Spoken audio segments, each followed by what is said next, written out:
Lesi isicelo sika baba olahlekelwe indodana enezinyanga ezimbili uLwandle ukuthi ibuyiswe. uLwandle Duma wantshontshwa ehleli nonina esekhaya njengoba kuthiwa wathathwa amadoda ayehlumile. uZindle Mdletshe uthi lamadoda angena endlini ezenza sengathi afuna isihlobo sabo.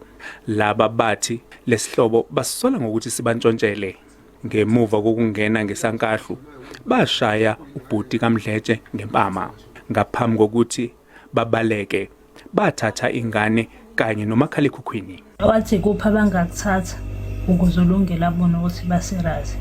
Wabequkula ingane phe kompeta ileli la ekamereni. Ifoni yami yayiphekwe ikhanda lengane cause ngikhanyisa ngayo mangifuna ukuyincelisa. Wathatha ifoni, wathatha ingane, waphuma wahamba. Ubaba unxusa amaphoyisa ukuthi asheshise uphenyo. Amaphoyisa ngifisa ngitholele ingane yami sis. Phela ikona ngidingayo ngithola ingane yami. Manje ngithola ingane yami amaphoyisa ngajabula. Inhliziyo yami ngakhululeka. Amaphoyisa athi alandela umkhondo.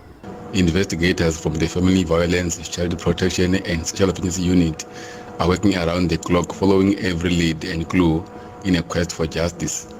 The police are still making an appeal to anyone who might have any piece of information that might assist in reuniting the baby with his parents to contact the police crime stop number on 0600 10 Umndeni ucela onolwazi lokuthi ingane yabo iphi aye emaphoyiseni.